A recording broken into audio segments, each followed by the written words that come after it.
और इसी बीच बात अब करेंगे महाकुंभ अग्निकांड की, जिसकी जांच तेज चल रही है।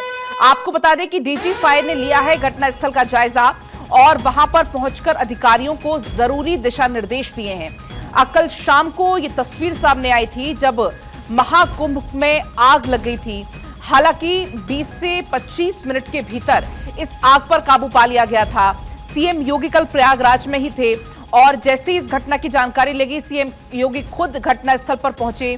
तुरंत उन्होंने संज्ञान लिया। प्रधानमंत्री नरेंद्र मोदी ने भी इस घटना को लेकर सीएम योगी से बात की है और इस पूरे मामले में अब क्योंकि एक्शन तेज है, क्योंकि ये लंबा आयोजन है, करीब 1.5 महीने का ये आयोजन है और ऐसे में आगे इस तरीके की कोई घटना अगर रिपीटिशन दोबारा ना हो, ये सुनिश्चित किया जा रहा है। और ये तस्वीरें भी आपको हम लगातार दिखा रहे हैं जब यहां पर ये अग्निकांड सामने आया। इंजरी नहीं हुई, न इसमें कोई कैजुअल्टी हुई। ये तो ईश्वर की कृपा थी कि सारे लोगों ने, ये दिन की घटना थी, सारे लोगों ने मिल करके, जो आम पब्लिक थी उसने, NDRF, SDRF, civil police, administration, fire department, सबने मिल करके इस आग पर न्यूनतम समय में काबू पा लिया। सभी अखाड़े के लोगों को ये आश्वस्त करना चाहते हैं कि फायर डिपार्टमेंट बिल्कुल अचूक व्यवस्था इसमें कर रहा है। 1 नवंबर से हम लोग के फायर स्टेशन यहाँ पे इस्टेब्लिश हो गए हैं और फायर प्रिवेंशन पे हम लोग ज़्यादा जोर दे रहे हैं।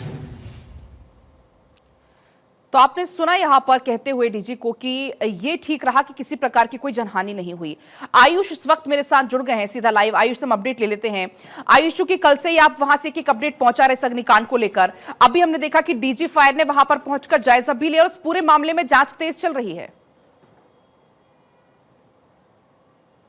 बिल्कुल, देखिए पलक, इस वक्त हम गीता प्रेस के ही उस कैंप में मौजूद हैं और जहां पर कल दरअसल लगभग 130 से ज्यादा झोपड़ियां जलकर खाक हो गई हैं। पुलिस की टीम वहां पर मौजूद है। जांच पड़ताल का पूरा सिलसिला जारी। महाराज जी, आप ट्रस्ट से हैं? मैं 8 नंबर से आया हुआ हूँ। अच्छा, गीता प्रेस से नहीं है आप? कल थे आप यहाँ? मैं यहाँ नहीं। अच्छा, ठीक है, कोई बात नहीं। फिलहाल ये पलक आपको तस्वीरें हम दिखाने की कोशिश करते हैं। डीजी फायर यहाँ पहुंची थी करीब 1 घंटे पहले और फिलहाल इस वक्त जांच पड़ताल जो है, इन्वेस्टिगेशन वो शुरू हो चुकी है। बताया गया कि पछुआ हवा, दरअसल ये वाला जो हिस्सा है उधर से आग शुरू हुई। जो गीता प्रेस के ट्रस्टी है उनसे भी हमारी बातचीत हुई।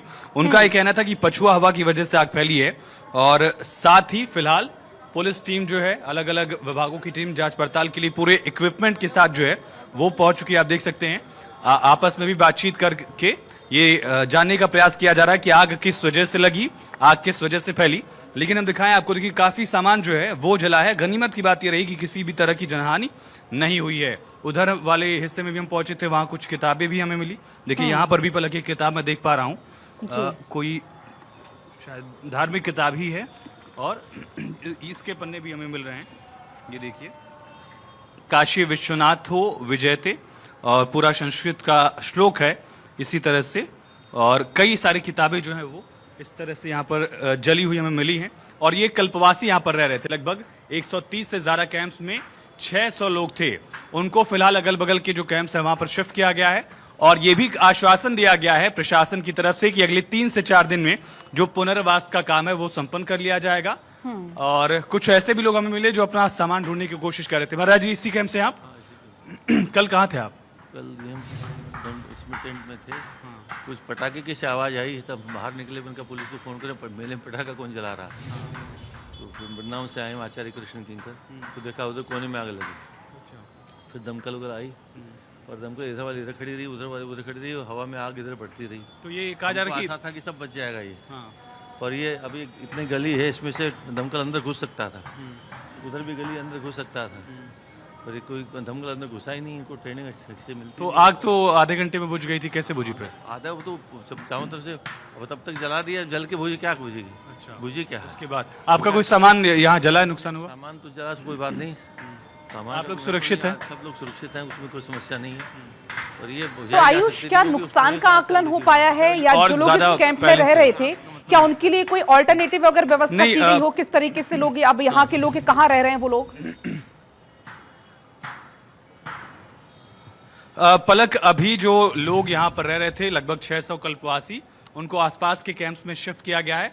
हमारी ट्रस्टी जो है खेमका साहब, जो गीता प्रेस के ट्रस्टी, उनसे भी कुछ ही देर पहले बातचीत हुई। उन्होंने कहा कि प्रशासन ने आश्वासन दिया। मैंने पूछा कि नुकसान की भरपाई के लिए मुख्यमंत्री ने कुछ कहा है, आपको कुछ आर्थिक मदद चाहिए? उन्होंने कहा गीता प्रेस को कोई भी आर्थिक मदद की जरूरत नहीं है, जो यहाँ पर लोग रह रहे थे उनका पुनर्वास का इंतजाम हो जाए, बस वही उन्होंने एक इच्छा जाहिर की और उसको लेकर मुख्यमंत्री खुद यहाँ पहुंचे थे। प्रधानमंत्री का संदेश भी जो है वो ट्रस्ट तक पहुंचा है और फिलहाल लगातार पुलिस की टीमें यहाँ पर मौजूद हैं। जांच पड़ताल जो है वो तेज हो चुकी है। माना जा रहा है कि आज शाम तक जांच पड़ताल को लगभग पूरा भी कर लिया जाएगा। पछुआ हवा जो है, जो पश्चिम दिशा से हवा आती है, उसकी वजह से आग जो है और ज्यादा तेजी से फैलती चली गई। पूरे महाकुंभ क्षेत्र में लगभग 80 से ज्यादा चौकियां बनाई गई हैं। 300 से ज्यादा फायर ब्रिगेड की जो गाड़ियां हैं वो महाकुंभ क्षेत्र में मौजूद हैं। और गीता प्रेस के जो ट्रस्टी हैं कृष्ण कुमार खेमका, उन्होंने बताया बिल्कुल कि आयुष, लेकिन आग गनीमत के, ये रही कि कोई जद में ऐसा कुछ बहुत किताबें भी बड़ा आई हैं हादसा नहीं हुआ। और लगभग बड़ा 130 हादसा भी से हो ज्यादा सकता था, टेंट। आग और भी ज्यादा फैल सकती थी, लेकिन जल्द से जल्द इस आग पर कल काबू भी पा लिया गया। फिलहाल बहुत आपका शुक्रिया पूरी जानकारी देने के लिए।